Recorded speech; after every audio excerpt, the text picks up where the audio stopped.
Good morning, good afternoon. This is the fourth session of our Future Leaders in the fall of 2023. My name's Emily Cabbage, and once again, I am proud to be here with you as your tour guide along this journey of delving into the financial services insurance industry. Now, today we have Chris Gandy with us, who is out of the Chicagoland area. And Chris is actually, since our last meeting, has now been officially announced as our secretary of NAIFA National, which means that he will eventually move up to be president of NAIFA. So this is a great opportunity.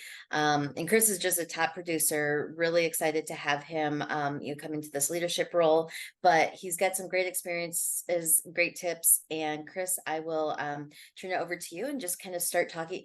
Earlier before we started talking, we were talking about pivoting and just really, how to really engage in this industry. So Chris, go ahead. Sure. So Emily, thanks for the time, energy, and effort. I think this opportunity allows for us to be able to connect with young, aspiring professionals, not only looking at the industry, but looking at the association as a stomping ground, and also as an anchor to help them develop their careers and paths and figure out what they want to do and how they want to do it and how they want to be connected to this amazing industry. So typically, the last handful of years, I've talked about the three major things that I think every person who explores this industry should be thinking about. Those three things. Two, why NAIFA is so important in the process of finding a home. And then last but not least is the power of choice. So those are the three things that I typically talk about. But Emily, we could talk about whatever you guys want to talk about today. So no, I think that's a great spot to start. And then Grayson, if you've got questions, like we've said, this is the advantage of being the live participant instead of watching it on demand. This is really your opportunity to pick the brain of one of our industry's greatest. And so Chris, why don't you just kind of go start out with how you got into the industry, kind of what's been your journey to get you to where you are right now. Sure. So really quickly, I've been in the business now. I started in 1999, so that put me in the business now a total of 24 years here since May. I know I don't look a day over 22. I am. But I started off in the industry kind of as a default. I didn't expect this to be a career choice for me. I actually thought it was going to be a milestone to actually lead me to be an investment banker. All the fancy movies, wonderful things say that, I'm an investment banker, I'm on Wall Street, I'm wearing a nice suit, I'm driving a nice car, I live in a nice house, all the glitz and glamour, but no one really talks about how to get into that space. One of the hardest things to do is actually become an investment banker, but you have to do it based on, a series of steps. One of the first steps for me was I wanted to learn about finance and as it dealt with like the consumer. And so I remember when I went to interview at an investment banking firm, they said, hey, you need 5 to 6 years of experience. And that was even some of my favored relationships. In my previous life, I was an athlete. I went to the University of Illinois and played sports at the University of Illinois, Go Big Ten. And I was a 3.5-year starter there, went on to become an all Big Ten honoree, and then was fortunate enough and blessed enough to be able to play after that in one of those leagues with 3 letters after it, and then to get a chance to play overseas for a series of years. And during that period of time, I learned that, sports is a dream with a deadline. And at some point it will come to an end. You just don't know when. And so I had a couple contracts get paid out to me and had to figure out what to do with it. There was a guy I knew that started out in the business. His father owned an agency, and he was a Northwestern Mutual advisor. Him and his father had a Northwestern Mutual office. And so I remember going to see him after my career was over playing professional sports. And after I went to see him, I walked out saying that I felt more empowered. I felt with more direction. I kind of knew what was going to happen in my future with my money. And I didn't feel the anxiety I felt before I walked in. Because in the back of my mind, I heard my mother always say, don't spend all your money. So I had to figure out what to do, get it out of my bank account. And so I walked in and I had a great conversation And I remember leaving there saying, I'm going to be a millionaire one day. And not knowing what that really means, right? But the whole idea of just the money I had would turn into $1 million one day was just amazing to me. And so I remember asking him a question. He goes, "Hey," he asked the question, "Hey, what are you going to do with your time now that sports is done for you?" And I said, "Well, sports is never really done. I'm always going to be a sports guy, right?" But career wise, I had saddled up because I thought I wanted to be on the radio or TV. But I saw the paycheck that came from being on the radio and TV, and realized that I made more money actually delivering papers than I did doing that. So I said, this is not a career I want to go into, because I came off of playing professional sports and making the money of professional sports. So I remember having a conversation with him when I went to drop off a couple checks, and he said, "Hey, what are you going to do?" And I'm like, I'm not sure. He goes, "Oh, you got a kind of a finance communication background. What are you going to do with that?" And again, wasn't sure. So the one thing I'll tell everyone on this call, or that gets a chance to listen to this recording, is a couple things. One, there's a difference between education and application. You go to school to get an education, but the application is what turns it into dollars and cents. If you walk into the bank and you have your degree and you say, "Ha, I got a master's in finance," the bank will look at you and say, "And?" Right? The bank won't look at this master's in finance here and say, "Hey, we're going to cash this master's of finance and give you $500,000 because you have a master's in finance." You got to be able to turn this education into application, and application becomes money, right? So what he told me, he says, "Chris, I'm gonna show you how to turn some of the education into application, and we're going to actually figure out a way for you to be able to continue to grow and be able to use some of the skills you learn in sports, the disciplines, the focus, the work ethic. You're going to learn how to do those things and actually make money doing it." So took that. I asked them 3 questions. So here are questions that I tell everyone to ask before they actually, if they're interview or want to consider being a financial advisor or a financial professional. Here are the things I tell them to ask, because this is what I asked. One is, how long does it take for me to make 6 figures? It is what it is, right? And the reason why you want to know that is because if people blow smoke blow smoke, let's just say that. If they blow smoke, they're going to tell you something that's unrealistic, right? But he told me, he said, if you work really hard, you should be able to do it within 4 years. That's a reasonable amount of time. I mean, that's the time in which, Grayson, you went to school, right? Freshman, sophomore, junior, senior. Maybe you were a 5th-year senior, but then, you're out of here, right? So that's a reasonable enough time for you to actually turn the page in a chapter of a book, right? And so I said, that's a reasonable amount of time for me.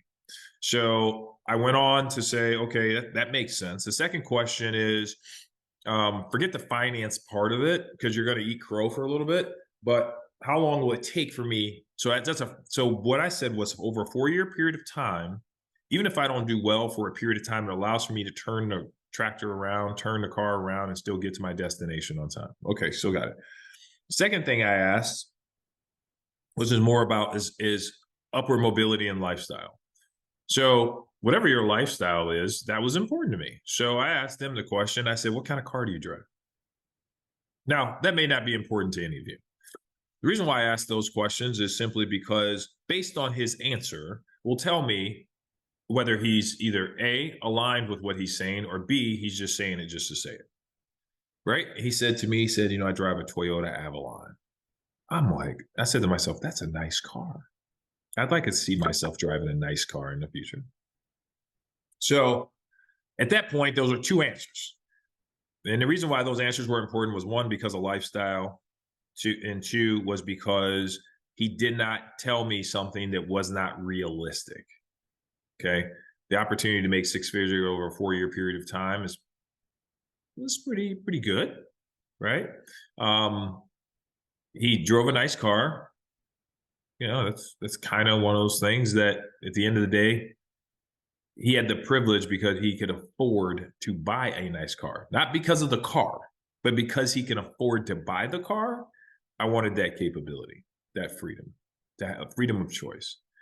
And then last but not least was, I asked him, I said, "Where do you live?" Because where I come from, there are neighborhoods in which if you drive in those neighborhoods, you say, that's a nice house. And what comes with that is they must do something pretty important.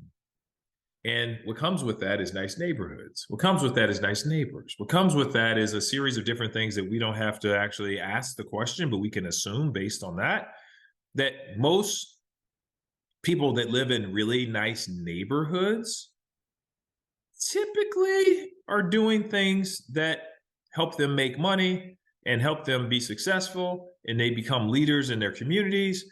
And I thought that was kind of cool. So he told me, he said, I live in Cherry Hills.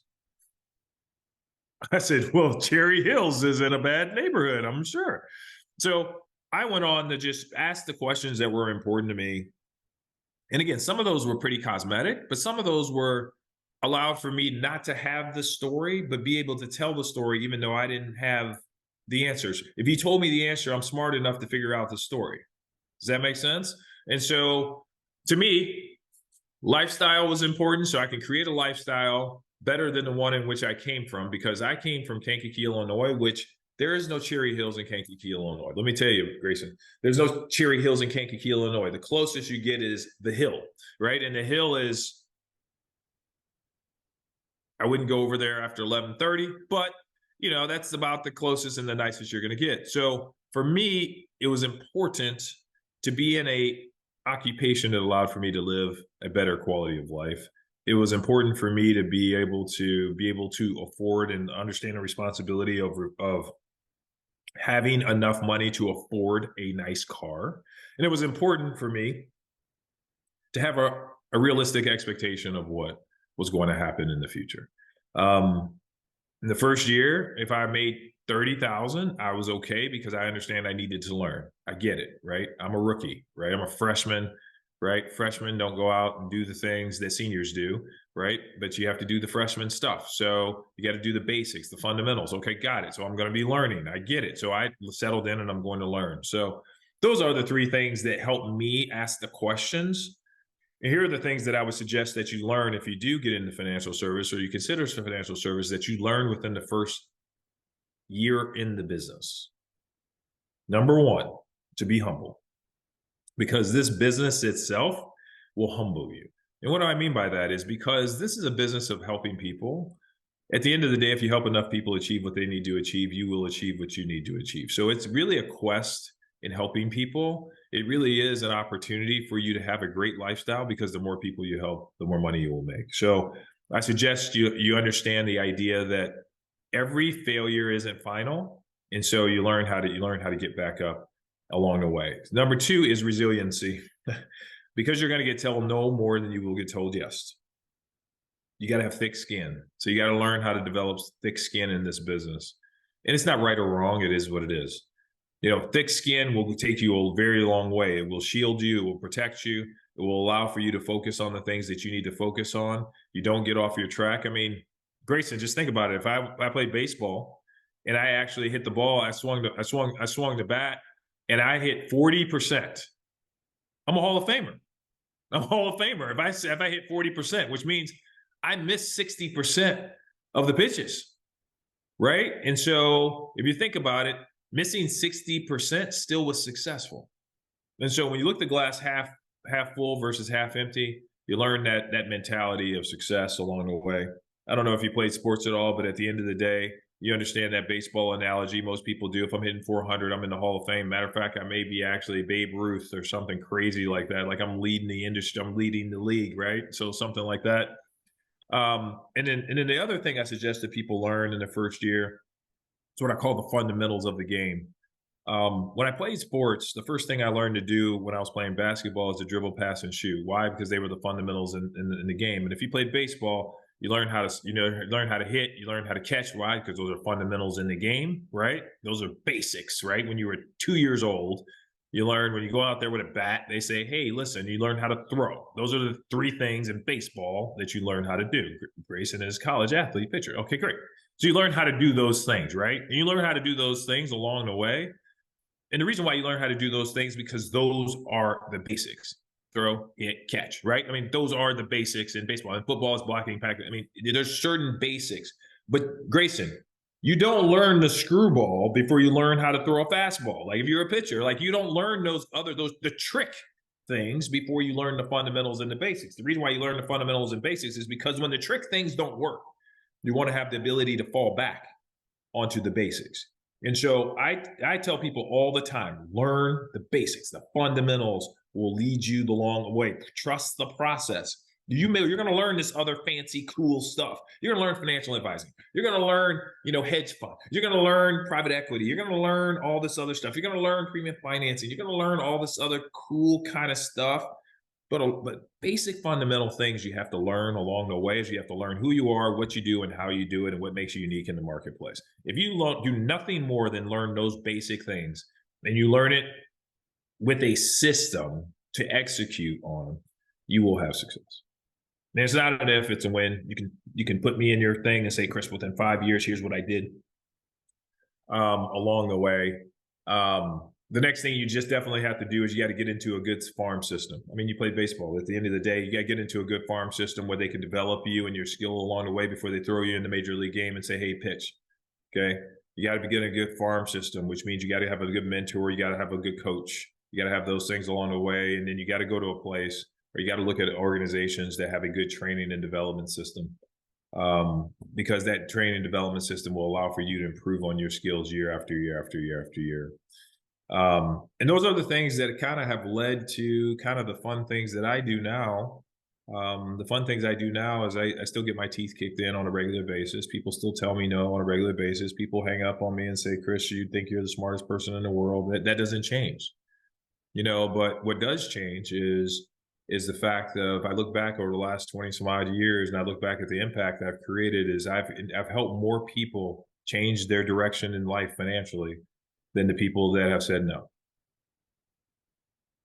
And by doing that, not only do I feel good about the work I'm doing, it's in alignment with the purpose and the mission of this work. And we need more young people in this industry. The average financial professional is 68 years old and on their way out.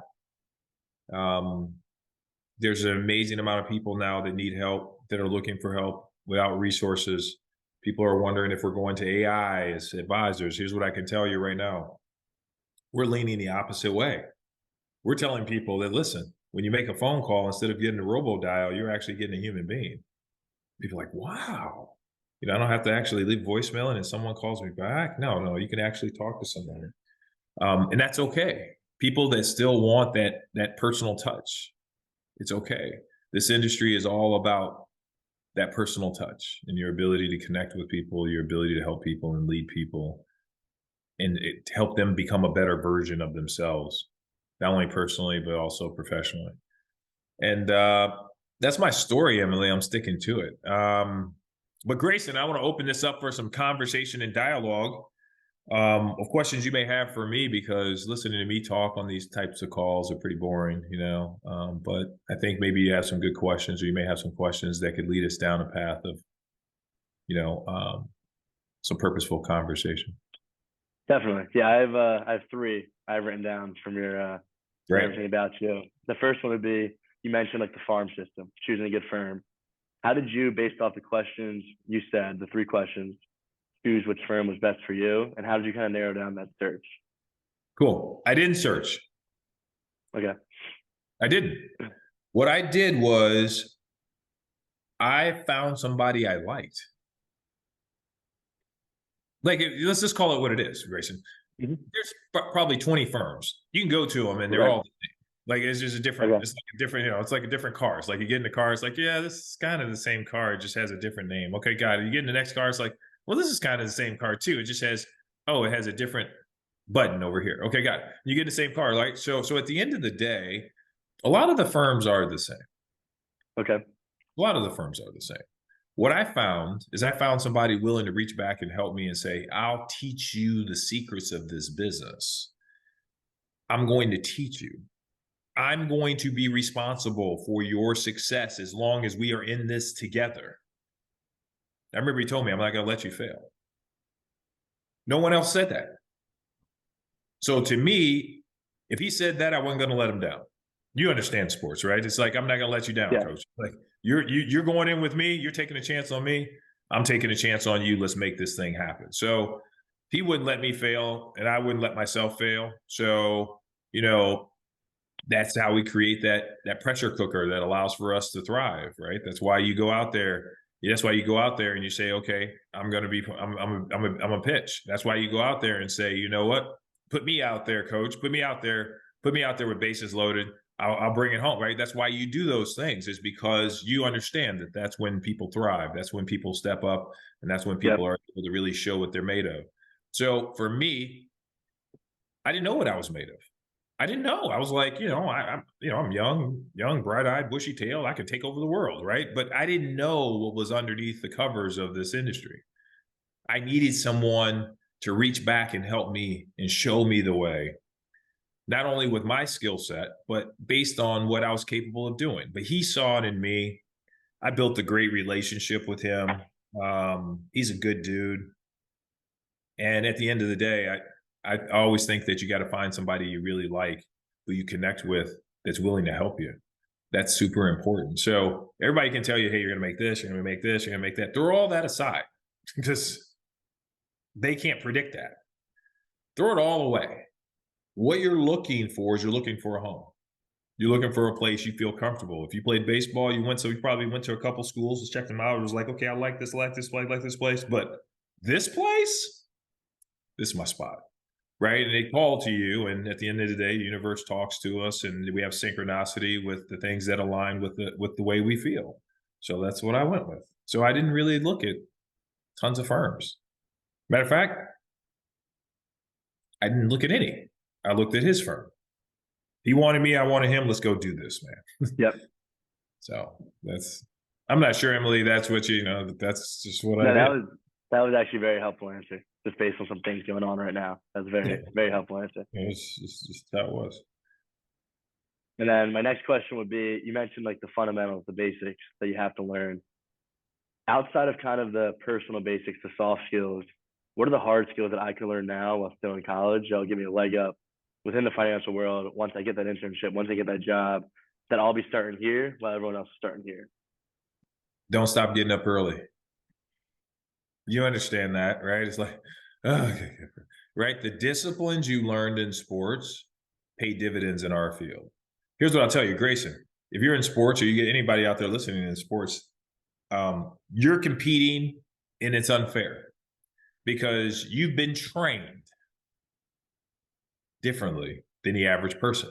I mean, can you think about if the average person had to go do the amount of suicides that you guys had to do? Can you imagine if the average person had to actually get up and actually do the school and actually travel and actually do per diem stuff and actually do the taping and the injuries and actually do it, go to training and actually do the weights and everything else? Can you imagine if they had to do that 360 days out of the year, right? Can you imagine if they had to do that? Right. And so you've been disciplined during the course of your high school career and college. You've got a leg up already. So don't take the things that you've learned naturally and been taught and take the edge off of those things, because those things now you add to what the normal space is, and you're able to get there a lot faster because of it.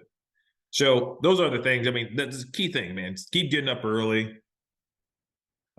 Two is, I wouldn't go so far as, hey, I'll study the industry, because the industry is constantly changing.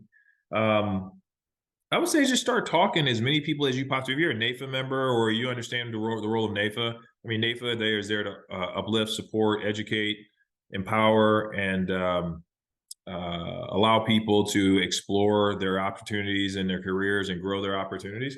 Well, if you understand that through experience, so if you understand that, then NAIFA is really a place where you can talk to a lot of different types of people that are from a lot of different firms, because a firm will tell you whatever. But if you talk to the people that actually work as a part of that firm, you're going to find out some different things that management didn't tell you. You know, the coaches didn't tell you right before you got here. Right?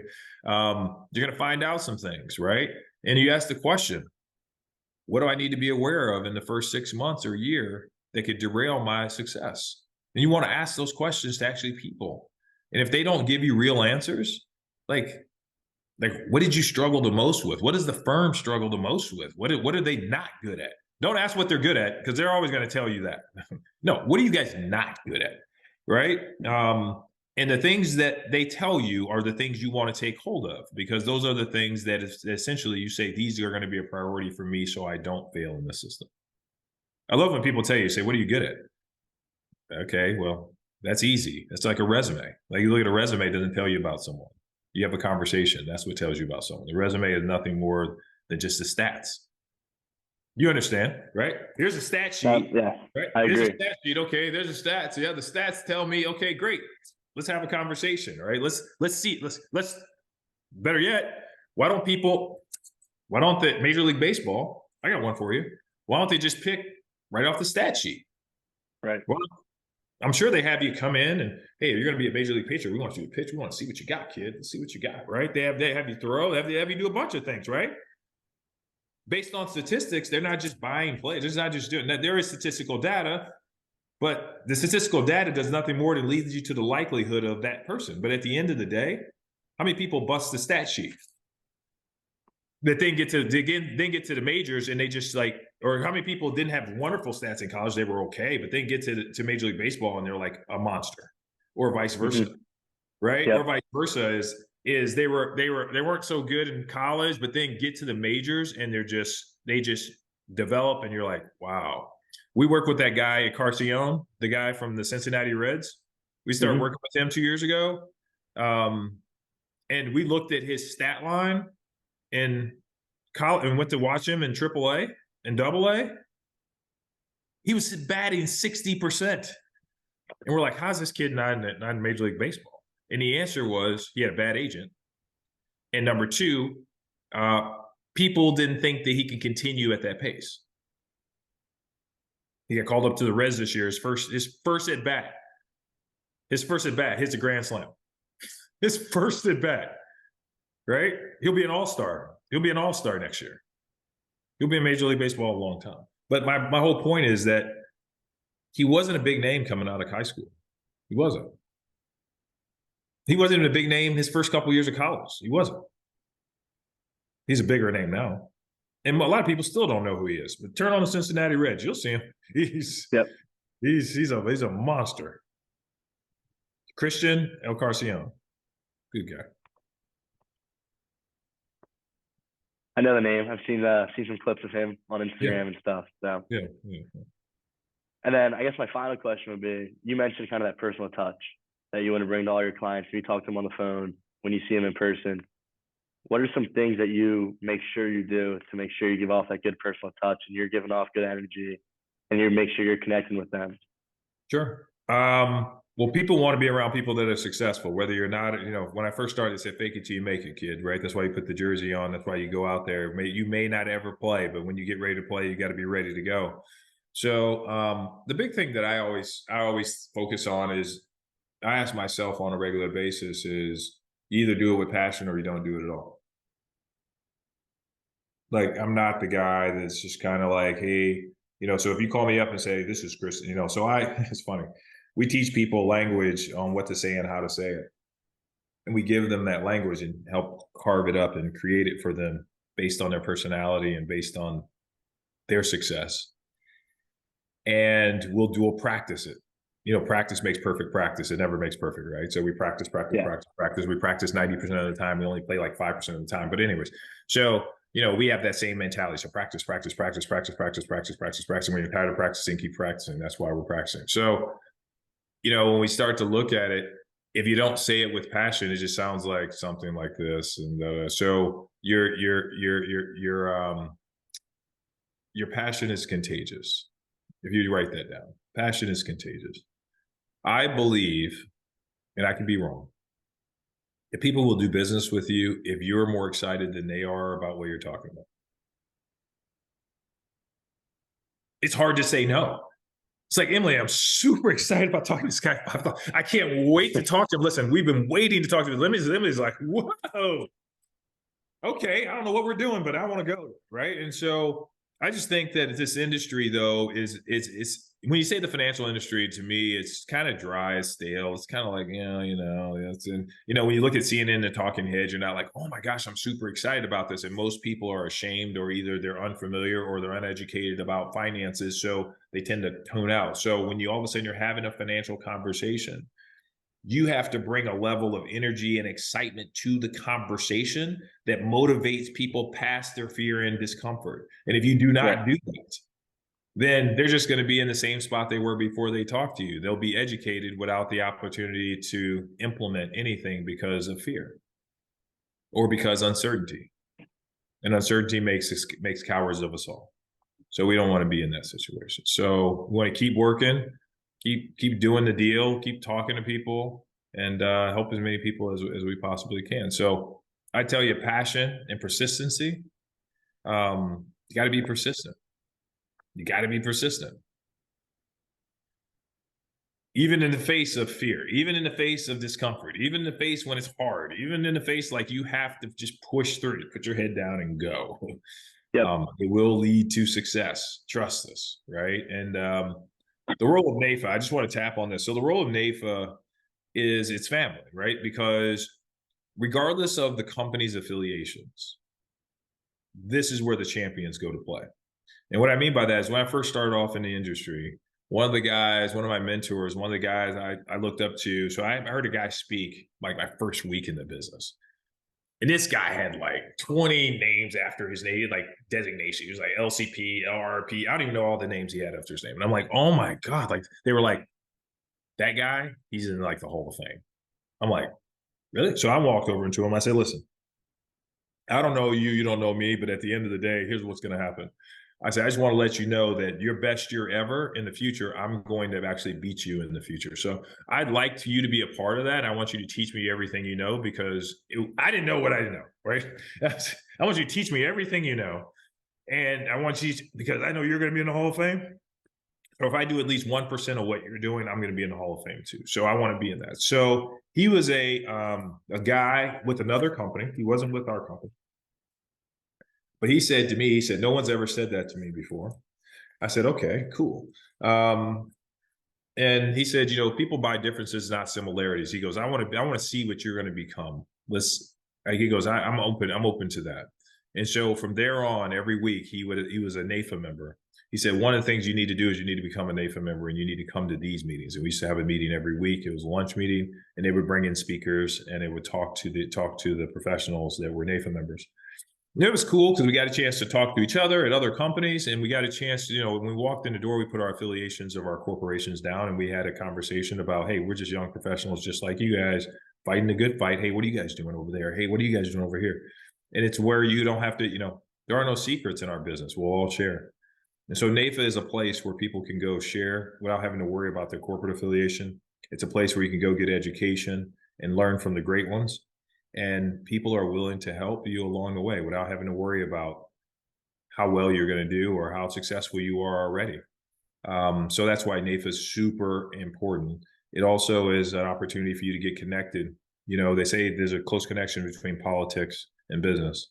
And I will tell you that the opportunity to learn the institution of government behind what drives this business and gives financial liberties and opportunities to people, we can make a direct impact on that. And NAIFA is the largest organization making the impact on a local basis and also on a national basis. So you want to be a part of that. We want you a part of that. We need young professionals out here talk about how it's going to affect you and your peers, and why it's important that you guys have financial choice and freedom in the future. So we need that. So I'm not saying, Grayson, get into our industry. I'm saying, Grayson, we need you guys, young, aspiring superstars like you guys in the business to get to, want to be in the Hall of Fame. And we're willing to teach you guys as much as we possibly can. So that's my story, Emily. I'm sticking to it. Maybe you know something different. Well, I don't know quite as much as you, but I hold my own. Chris talking about that, and I'm sitting here in our Arlington, Virginia office, looking out and seeing the US Capitol. And so that really, like, is what you just said there, just almost gave me chills, because I'm sitting here and yeah, because that part of what we do is so important. And Grayson, when you come back to the States, or people who are watching this on demand, we have an opportunity where twice a year, well, twice in 2023, we're going to that white building just out my window and meeting with legislators and talking to them about the issues that American consumers are facing, and retirement savings and things like that. And so it's just a crazy, amazing opportunity to be able to sit across the table from a legislator and say, hey, you know what, this bill that you're proposing, do you really understand what that does for my ability to protect American consumers for their retirement savings, or whatever the case may be about it. And that's just a really powerful experience. And as a NAIFA member, you can take advantage of that as a student. I know, because you're in Pennsylvania, so it's not that far. Take the train in and come join us. And and you've gotten to meet really dynamic people through this. So Chris, he has met obviously you, Kathleen Owings, Derek Sheets, Rick Demko, Mimi Yoon Lee, and JDR. So I mean, good. That's a good solid base across the country of people. And that's just, Grayson, this is just the tip of the iceberg of the breadth and depth of our members. So that's kind of my little plug there. And we're so excited to have you in NAIFA Nation, and overseas right now, but when you come back, there's people that I know that we want to get you connected with and all that sort of stuff. So Chris, were you gonna say something else? I was gonna say, come back for a donut. Look, I still have one more left. Look, I don't even I don't eat know. donuts like that, but I'll be on the next flight. and we can talk about the importance of the industry, why the grassroots, we can sit down and have real conversation. Like I said, we can talk like this, or we can talk about the real things, the real important things that actually move the needle for people. So good. Yeah, Awesome. that'd be Well, awesome. Thank you so much, Mr. Gandy, for your time. Thank you. And thank you for participating in this 4-week course of Future Leaders. Really hope that you've taken away some good nuggets of information to just kind of help better prepare you for that next step, post graduation or internships, anything under that realm. And so we'll be actually, YouTube is having some issues right now, but we will be sending out this final recording as soon as possible, and giving a final survey and all that sort of stuff. So looking forward to just staying connected, staying engaged, and we thank you for your participation. Thank you, Emily.